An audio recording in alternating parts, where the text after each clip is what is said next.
What do narcissists do when you ignore them entirely? That is what I'm covering today. Let's do it. Hey friends, welcome back to my channel. If you're new here, my name is Tamie M. Joyce. I'm an empowerment life coach and the creator of the Freedom class and the Ascension class. If you haven't done so already, please be sure to subscribe and hit that notification bell to be sure to be notified when I post new videos throughout the week. So let's talk about what narcissists do when you ignore them entirely. Here's the thing. Deciding to break away from someone with a destructive narcissist personality pattern can be one of the most healthy, freeing, and empowering decisions you can make for yourself. Now, that said, destructive narcissists being wired the way they are, it can also be a tricky road to navigate once you've decided to establish some distance or go full-blown no contact. And this is true simply because their fragile ego cannot bear to not be the one in control of both you and the situation.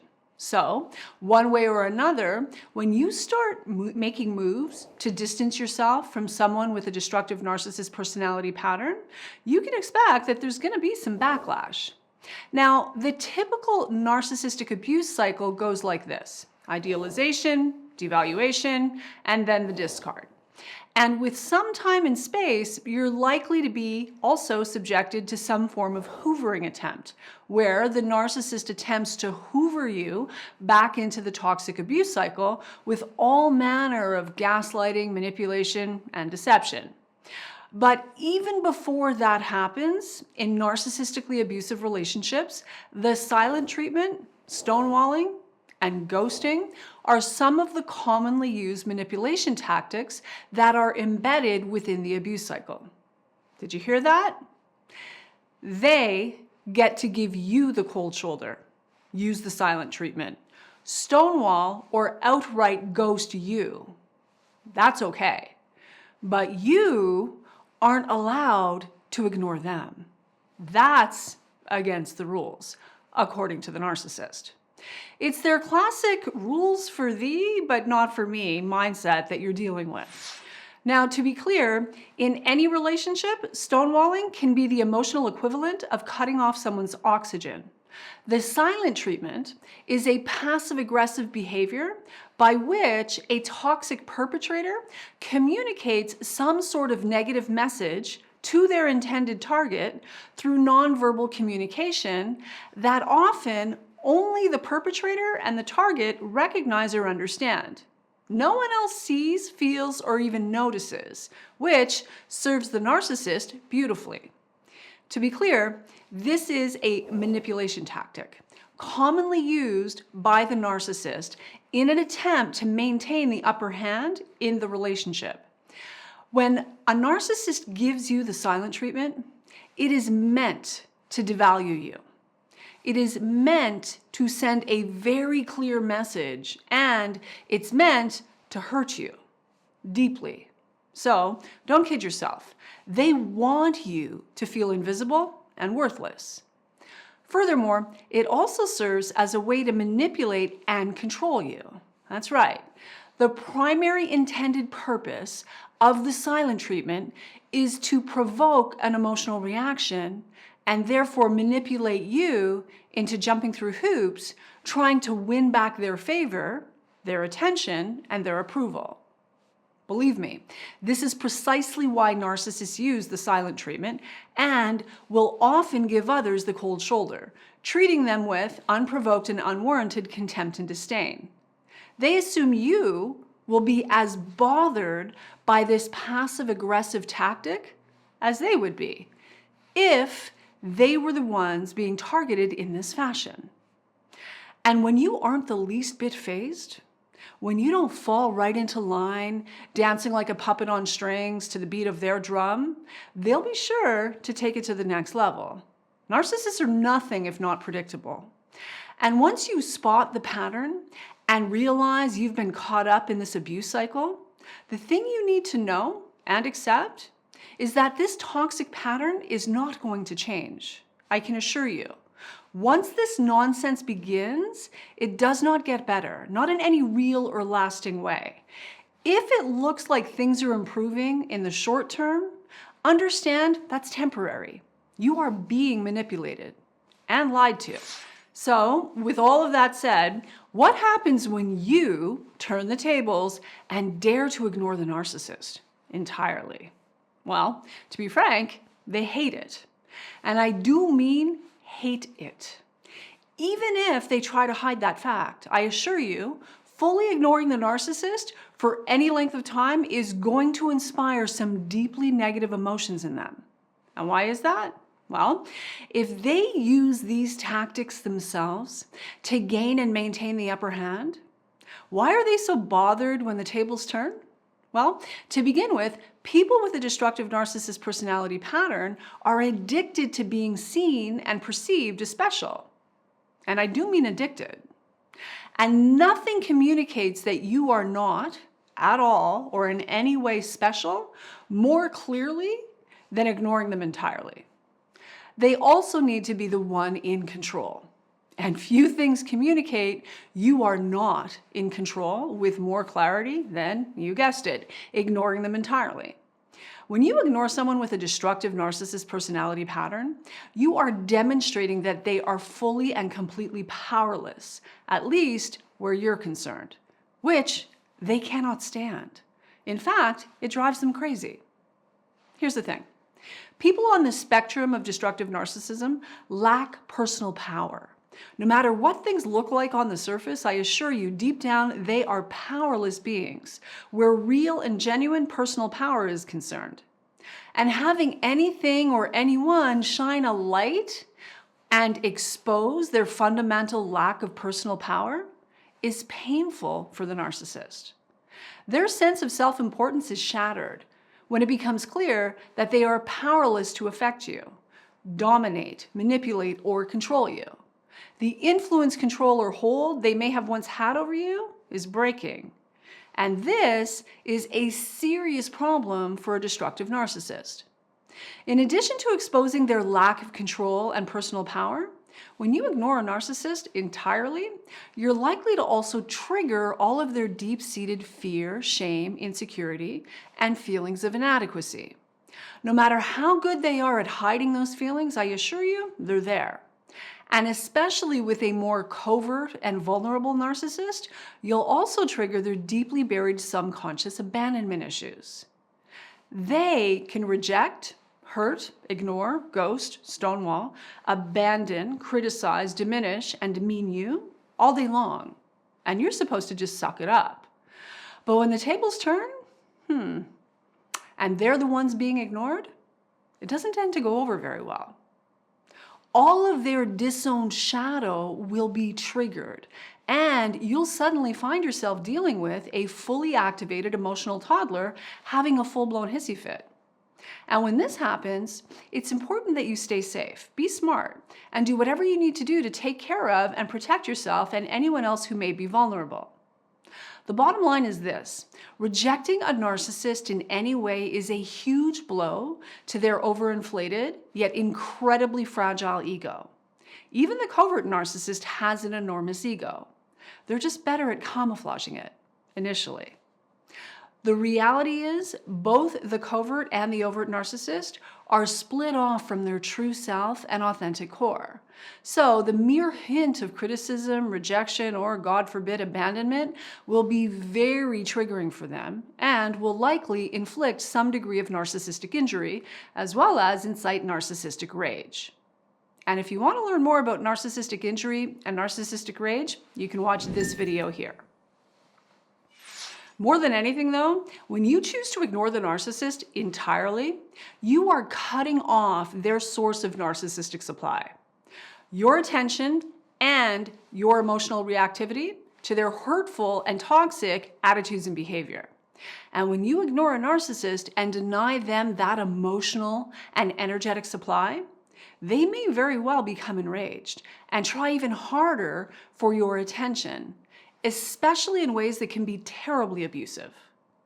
Although they'll definitely try to hide it, deep down they'll feel humiliated and lash out against you, one way or another, in an attempt to protect themselves And the false persona they've worked so hard to convince everyone is the truth of who they are. The real truth, however, is despite outward appearances, underneath the mask and false persona, narcissistic people are actually incredibly vulnerable and hypersensitive to even the slightest threat of perceived rejection. Never mind actual abandonment, like I said. Narcissistic people have deep rejection sensitivity and can be highly reactive in response to even the most subtle hint of perceived criticism or any rejection. And once they realize they are no longer the one in control, they will lash out. You can expect angry texts, voicemails, and rageful tirades. It will become all about the personal attack as they hurl insults at you, usually projecting their own character defects and relationship crimes onto you. Which is why so much of what they spew as they rage will make absolutely no sense to you. You know full well they're not actually talking about you, who you really are. So don't take any of it personally. Now, if that's hard for you, it simply means that you have some healing and recovery work to do. And if that's the case, you might be an excellent candidate for my 8-week transformational coaching program, the Freedom Class. If that's of interest to you, there's a link in the description below this video where you can apply to see if you qualify for a free one-on-one consultation with either myself or a member of my team. Now, that said, don't be surprised if they decide to ignore you back for a while anyway, in an attempt to reassert their sense of power, domination, superiority, and control. All I can say about that is enjoy the peace while it lasts because it'll likely be short-lived. Meanwhile, they'll go out of their way to assassinate your character and smear you, working hard to damage, if not absolutely destroy, your reputation. In the spirit of entitlement, superiority, and revenge, the narcissist's whole modus operandi will be to poison others' perception of you with distorted narratives and outright fabrications. They are infamous for twisting the truth and manipulating perceptions to serve their own purposes. So, expect them to use truth out of context, lie by omission, as well as lie outright. In their view, they feel entitled to say whatever it takes to A, feel powerful and in control again, and B, make you pay for having had the audacity to reject and abandon them to begin with. And depending on how high they are on the spectrum of destructive narcissism, they may even become violent or threatening. So again, be careful, be safe, always. But when all else fails, you may find they even turn on the tears and attempt to sweet talk you with insincere, half-assed, and fully disingenuous apologies, as well as all kinds of promises. Anything they think you need to hear as a ploy to regain your attention and affection. Whatever you do, do not fall for any of this. It's a game, pure manipulation, and it won't last. Always remember, words are easy, so easy to say. When you're dealing with someone who you know from past experience is really good with the words, but always falls short on consistent, reliable, and predictable amended behavior, pay attention to the behavior, not the words. Again, words are easy, and a person with a destructive narcissist personality pattern is not going to be able to back it up for real or with any degree of consistency. So stop hurting yourself by falling for the nonsense when their words and behavior do not match. You deserve better. Now, with all of that said, in my view, the only sane answer for someone in a relationship with a destructive narcissist is to, at the very least, put some distance between you, if not, break away from them entirely if you're able. And I know that's not always easy, convenient, or possible even right away. But if you can, it's always going to be your best bet. Difficult as they may make it for you, ignoring the narcissist entirely is absolutely the most effective way to sever ties with them permanently. Although again, I know full well it's not easy to do, it's good for you to be prepared for that up front. You can count on the fact that narcissists will act out when they realize their chosen target is now rejecting them. And you can expect that they will go to great lengths to retaliate. And like I said, reel you back in if they think they stand a chance. If they think they can get away with it, they'll be willing to do and say whatever it takes. They'll use guilt tripping in an attempt to manipulate you. They'll try shaming you into complying. And when that doesn't work, they'll switch tactics and try flattery and love bombing and then guilt and shame some more. Remember, if you've been enmeshed with a narcissist in any area of your life, you are a source of narcissistic supply. If you're serious about breaking free and moving on so you can heal for real, the key is to not respond to any of their tactics, to quite literally starve them of all emotional and energetic supply. Again, if you're serious about breaking free permanently. They may initially present with seeming indifference that will soon shift to things like mocking and other forms of provocation. When that doesn't work, they may even resort to bullying, threats, and rageful tirades, like I said. Either way, you can count on the fact that they'll be smearing you to anyone who will listen, always sure to position themselves as the victim, and you, of course, the big bad villain, no matter how despicably they themselves have behaved. Eventually, though, chances are good you'll be on the receiving end of a hoovering attempt. It's just a matter of time. You can count on it. They'll project their own attitudes and behaviors onto you, accusing you of doing and being exactly what they've done and been the entire time. At some point, the flying monkeys and little minions will be sent in to deliver messages and, of course, weigh in with their opinions. Opinions they have, of course, being in possession of a small fraction of the actual information, while having had their perceptions fully manipulated by the narcissist. Ultimately, when a narcissist is ignored entirely and therefore left feeling abandoned and rejected, they will have to turn it around. Somehow the narrative will be how they were the one who had to make the decision, the one who did the dumping, the rejecting, the firing, the walking away and ending the friendship, whatever the case may be. They'll paint themselves as the one who closed the door because, you know, they have to be superior and in control. And really, at the end of the day, who cares what they say? Seriously, as long as you're taking good care of yourself and you're free, that's really all that matters. If you hold the line and starve them out, literally cut off their oxygen and starve them of all emotional and energetic supply, they will ultimately be forced to go elsewhere to get their sick kicks and narcissistic needs met. And you'll be left in peace. And that, my friend, is a beautiful thing. It's time now. My friends, I hope you got some value out of this today. If you liked what you heard, be sure to subscribe and hit that notification bell to make sure you get my new video every week. And also, if you'd like to learn more about how to work with me in one of my coaching programs, there's a link in the description below this video where you can apply for a free one-on-one consultation with either myself or a member of my team. Much love. Bye for now.